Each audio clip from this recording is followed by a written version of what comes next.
7:45. I've had to get off the tram. Cannot get through the crowds of people. I'm never going to get to work. I'm very close to Potsdamer Platz. There must be tens of thousands of people here. So I've decided to stay to see what happens. 8:15. I've just seen some Soviet trucks with troops in the back heading towards the inner city. There are officers of the People's Police here, but the crowd outnumbers them greatly. Some people are calling on them to join the protest. 9 o'clock. More and more people are arriving at Potsdamer Platz. They have told us there are demonstrations all over the city. Untertiteln, Friedrichstraße, the Humboldt Juni, Marx-Engels-Platz, Alexanderplatz. The whole city is in uproar. 9:30. Chants are starting spontaneously. Down with Ulbricht, down with the government. We want to be free people. Ivan, go home. Reunite Germany. This isn't about the production quotas anymore. This is about the terrible hardships the SED has brought down on the people. 9:45. Someone has set fire to a kiosk in Potsdamer Platz. A sudden cry from behind me just gave me the fright of my life. A man had been spotted wearing his SED badge. What an idiot. I think he was lucky to get away with just a split lip. 11 o'clock. Part of the crowd is massing in front of the Columbus House. They have smashed the windows in the shops on the bottom floor and are ransacking it. I think there's a police station in there too. The officers must be terrified because they have surrendered. 11:07. There are now several tanks on Potsdamer Platz. I can see the red stars painted on them. The noise of their engines is bringing back bad memories for me. And as they arrived, they were met with a hail of stones from the crowd. 11:08.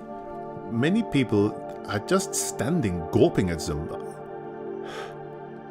I feel afraid. What is going to happen? 11:09. The police have sealed off some of the adjoining streets. I feel trapped on Potsdamer Platz with the tanks. I wish people would stop throwing stones. Why provoke them? One man even tried to climb onto a tank and open the hatch, whilst others are beating the tanks with poles. 11:20. The tanks are driving through the crowd, quite slowly, but they are churning up the cobbles, which are then being used to bombard the tanks. They have now turned to faces. I really wanted to run, but there are too many people around me. 11:45. The tanks fired their machine guns at us. The shots went over our heads, but it was terrifying. I ran as fast as I could to a pile of rubble at the edge of Potsdamer Platz. People scattered in all directions, crouching and running. I can see several bodies. 12 o'clock. More tanks have arrived. There are lorries with troops. The People's Policemen look like they are readying for a charge, and I don't want to get arrested. Once you fall into the machinery of this state, you never get out. 1300. I have managed to reach Untertiteln by using some of the side streets. I can hear sporadic gunfire from Potsdamer Platz, and the whole city stinks of smoke. Shouts and chanting are echoing through the streets. 1400. Everywhere I go, there is destruction. Police and SED cars have been overturned and set on fire. Documents and smashed typewriters on the pavements outside party buildings that have been stormed. Some police officers just limped past me, their uniforms bloodied and in tatters. 1500. Ulbricht surely won't survive this. Even if the SED government remains, we hate him. He made mistakes. He admitted it. So why should he stay? So many people were hoping that today would be the end of it. But what can you do against Russian tanks?